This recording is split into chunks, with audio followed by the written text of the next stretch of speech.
Hello again. In this session, I'm going to talk about business continuity management, and in particular, how do we actually identify whether something that we do in our organisation is a critical business activity. Now, business continuity management is all about making sure that in a time of disaster or after a time of disaster, we are able to continue operation of our most critical business functions, or if they have gone down, restore those critical business functions back to a state of working again. Otherwise, if there is a huge lag time there, we may not be able to survive as an organisation. We may lose market share. We may lose our customer loyalty. We may not be able to provide the services that we are legislated to provide. So it's important that we understand those critical business activities. Now, one way we can do that, and it's been a way that's been done in the past, is we look at all of the activities we do and we rank them from, say, 1 to 5, where 1 is the least important and 5 is the most important. There are some drawbacks to doing it that way. And one of those, and the most important of those drawbacks, or most significant drawback, is the fact that that's very subjective. And everybody in the organisation believes what they do is important. But there is a difference between what is important and what is critical. So one of the methods that you can use is to actually use your consequence matrix to determine the criticality of a particular critical business or particular business activity. And what we do is we look at the activity and we start to put some time frames around it. It might be 0 to 24 hours, 24 to 48 hours, 48 to 72, greater than 72 hours. And we start to look against all of our critical success factors from our consequence matrix as to what the consequence would be if that particular function was not able to be done for that period of time. So let's say we have a function that within the first 24 hours, if we are not undertaking that function, it is going to have severe consequences, whether they be in safety, reputation, political damage, financial, those sort of things. So what we want to try and do is identify those that have the highest level consequences at the earliest point of time after the disaster. So if we've identified those particular functions that they would become severe or have severe consequences in a very short time frame, obviously, therefore, we have identified what is critical to our business. Now, what I've done is I've given or put onto the website an example of a critical business function analysis, a spreadsheet, and you're more than welcome to use that. And obviously, you'll be able to change all of the timeframes that I've put on there, all of the critical success factors that you measure consequence again, and obviously you'll need to change the activities. But that is a resource that I hope that you would actually use. It is a much better way of just having this arbitrary discussion around what's the most important thing that we do in our organisation. If you link it to our consequence matrix, then you almost have some supporting data to justify why you have chosen that as a critical business activity. The first time I used this, we turned an organisation that had identified 30 critical business functions into 5. That's how powerful it can be. So I encourage you to have a look at the website, and that tool is yours to use and as you see fit. And hopefully it's useful to you. That's all I've got for this session. And as always, let's be careful out there.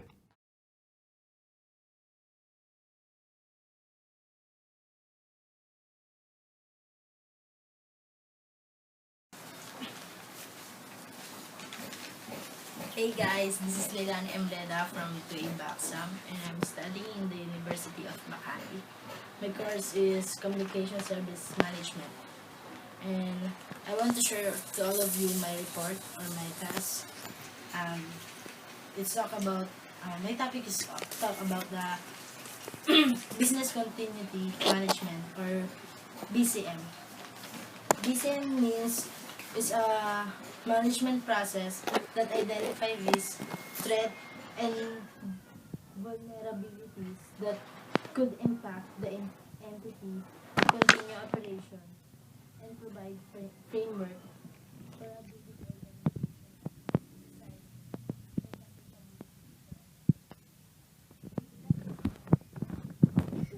the business continuity management or BCM. And another my report to all of you is the six tails or telltales sign. Telltales sign your business continuity plans is tanking. Tanking, what is tanking? Tanking is to fail completely or failing. I have a six telltales sign or business continuity plan.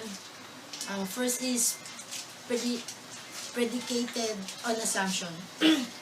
If they're being validated, but assumption can also be an excuse for threadbare plan content. Second is the assess. Assess is to develop guide path for the improvement on the key metrics that will be monitored for the duration on the critique. Critique means critical situation.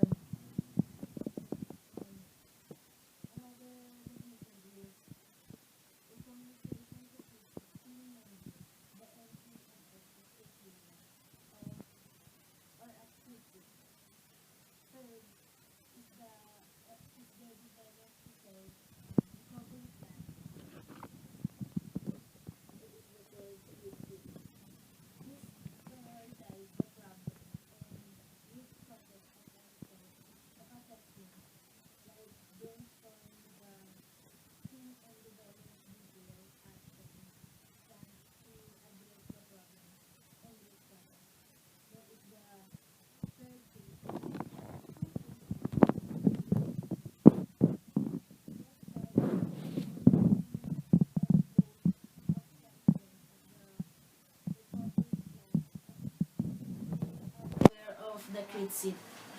You must be aware of the critique in their contact account, and always be sure that the stakeholder and team member involved in the process have sign of the following here. Um, Under over recovery plan plan resource allocation requirement, assignment and timelines, and cost associated with the recovery plan. That is the four telltales. Next is the fifth telltales is execute the plan.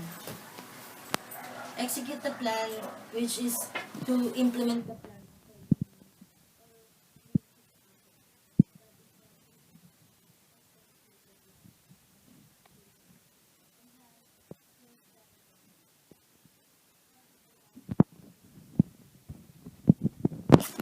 That is the 6 days to discuss by me. And next, my report is the critical situation. Here are the critical situation management method.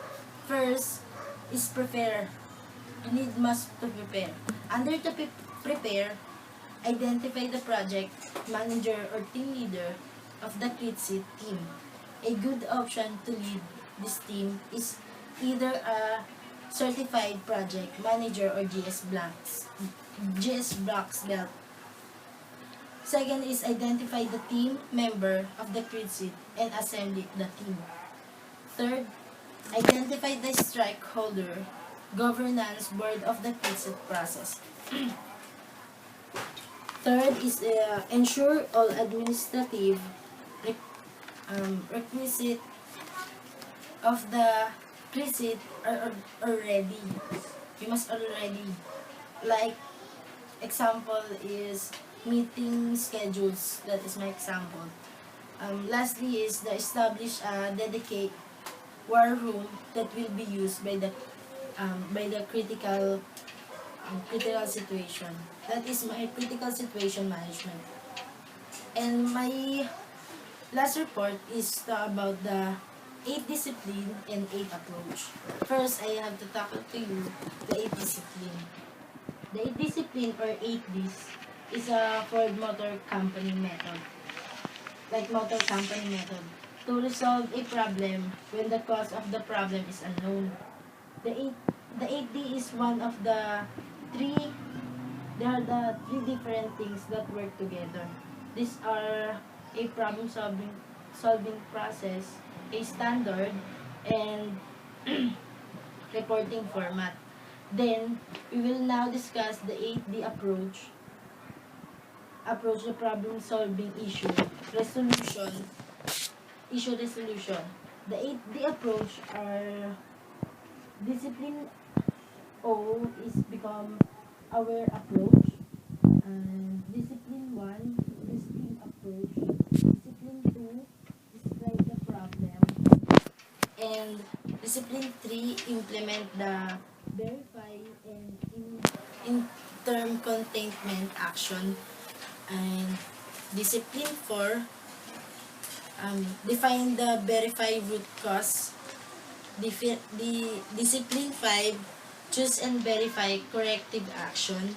Discipline 6 implement permanent corrective action.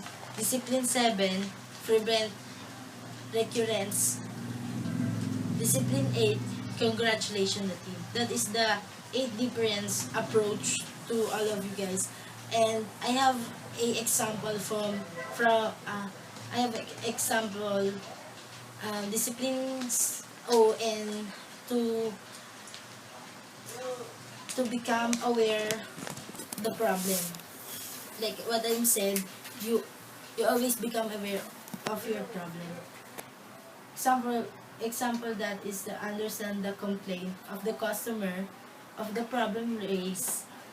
That is my one example. Second is a problem is the gap between what is or current result and what should be or desired promised result. And lastly is clarity if the concern is not clear.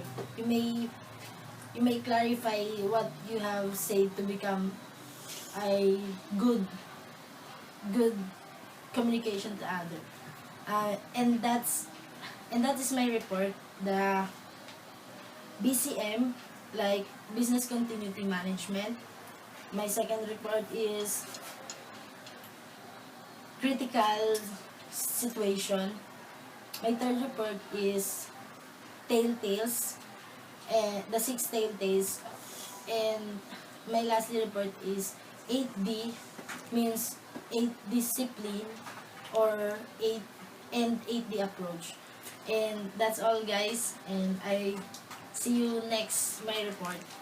And I'm Lailanie M, Ledda, and thank you for watching. Bye.